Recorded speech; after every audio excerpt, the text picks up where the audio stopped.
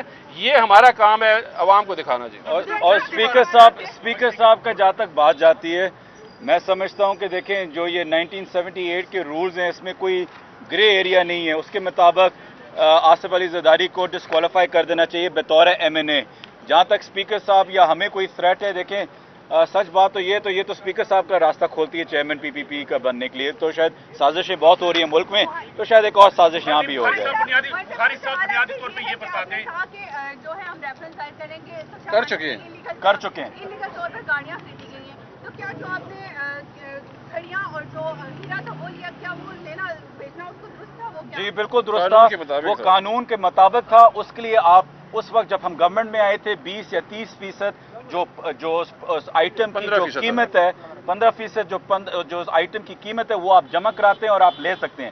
اس میں یہ ہے کہ گاڑیوں اور اینٹیکس کی اجازت نہیں ہے. فرام 1978 سے لا پاس ہوتے ہیں کہ گاڑیاں کیبنٹ ڈویژن پہ جائیں گی اور اینٹیکس گورنمنٹ دفتروں میں جائیں گی، گورنمنٹ پراپرٹی میں جائے گی یا میوزیمز میں جائیں گی. باقی جو چیزیں ہیں آپ جو بھی فیصد اس وقت گورنمنٹ طے کرتی ہے آپ خرید سکتے ہیں. اور ہم وہ گورنمنٹ ہیں، عمران خان وہ لیڈر ہے جس نے 15% سے لے کے 50% تک وہ آئٹمز خریدنے کا جو پرسنٹیج ہوتا ہے انکریز کیا.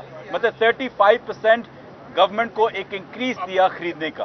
تو اس میں بالکل یہ بتا دیں کہ اس ریفرنس میں جو ہمیں آپ کے سینٹ کے لیڈروں نے بتایا تھا اس میں 5 گاڑیاں ریلیز کی گئی تھی. ایک تو یہ بتائیں کہ جو 2 گاڑیاں جس کو ریلیز کی گئی تھی آپ PTI کیا اس کو NRO دینے جا رہی ہے؟ ایک بات. دوسری بات یہ ہے اس میں دوسری بات یہ ہے آپ نے یہ کہا کرپٹ اشرافیہ اور جواب دے تو سب ہیں.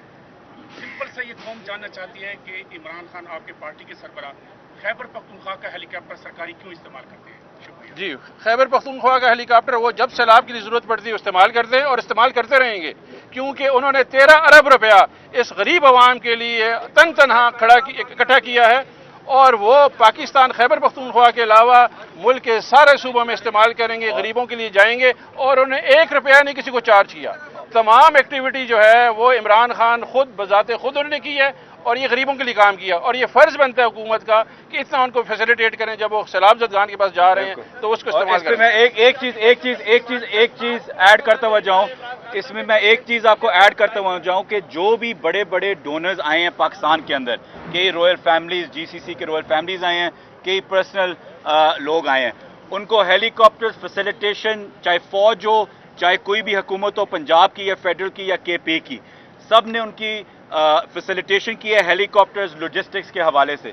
تو جس انسان نے سب سے زیادہ پیسے جمع کیے ہوئے ہوں سیلاب میں، تو کیا ان کو فیسیلیٹیشن KP گورنمنٹ یا پنجاب گورنمنٹ یا کہیں اور سے نہیں ملنی چاہیے کہ جہاں وہ اور مدد کر سکیں ان وکٹمز کی جو سیلاب سے ہٹ ہوئے ہوئے ہوں؟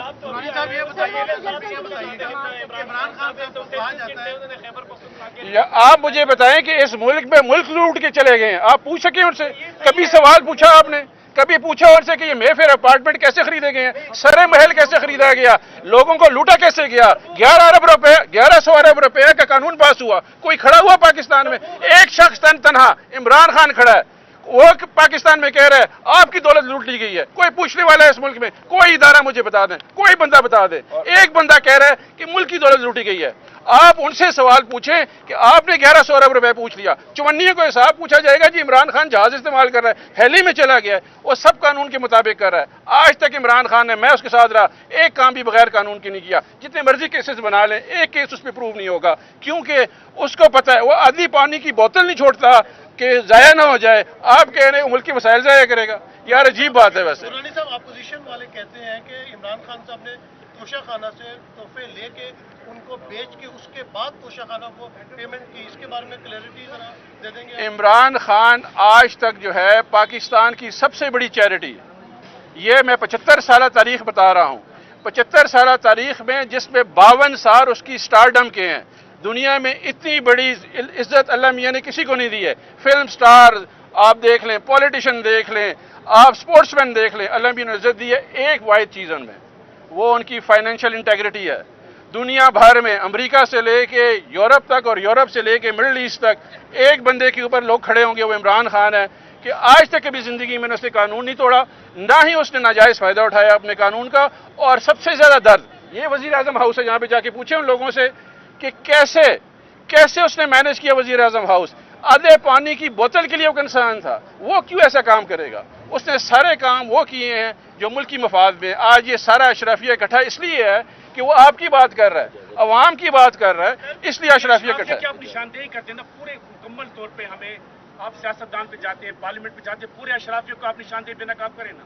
سب اشرافیہ، پاور ایلیٹس اس ملک کے تمام وہ ادارے ہیں جو اسٹیٹس کو پروموٹ کر رہے ہیں. صاحب یہ بتا دیں کہ عمران خان کے بارے میں، عمران خان صاحب کے بارے میں آپ نے کہا کہ قومی خزانے اور ملکی دولت کے حوالے سے بڑے حساس ہیں، تو آپ لوگوں نے آج بھی آپ لوگوں کی پیشی تھی، آپ لوگوں نے ملک ریاض سے ڈیل کر کے 190 ملین پاؤنڈ جو ہے وہ قومی خزانے کے بجائے القادری یونیورسٹی کی طرح آپ نے فرق ہو گیا اور اسے زمین لی، تو یہ کیسے قومی خزانہ تھا سر؟ ویسے یہ ایک بڑا اچھا سوال پوچھا آپ نے، یہ بہت اچھا سوال ہے کہ اس ملک میں نا جمہوریت ذات کے مفاد کے لیے اور ادارے ذات کے مفاد کے ایک کلاسک ایگزامپل ہے. یہ جو آپ کی ہوتی ہے کیبنٹ ہوتی ہے نا، prime minister and the cabinet, یہ ڈیمنیفائڈ ہے، ان کے تمام فیصلے چیلنجیبل نہیں ہیں. لیکن کیونکہ ایک عدد غلام جو کہ شریف فیملی کا ہے اس کو چیئرمین نائب لگا دیا گیا، جو کہ سابقہ ڈی جی آئی بھی ہے، جو یہ آپ سب دیکھتے ہیں ٹیبنگ شیبنگ یہ انہوں نے کر کے آپ کو سارا نظام دیا ہوا ہے.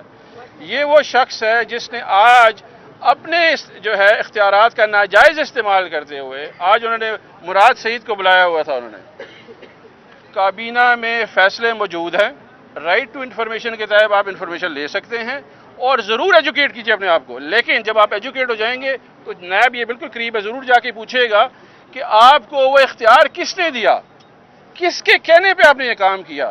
کیونکہ ملک میں ناجائز اختیار جو کرتے ہیں، طاقت کا ناجائز استعمال کی جا رہا ہے. اس وقت ایک کلاسک مافیا رول ہے پاکستان میں، جس میں آپ کو قانون کے ناجائز استعمال کرتے ہو آپ کو ٹارگٹ کیا جا رہا ہے، اور یہ ٹارگٹنگ ہے بالکل سمپل پولیٹیکل وکٹمائزیشن کا یہ ایک کلاسک کیس ہے. جی شکریہ جی، تھینک یو.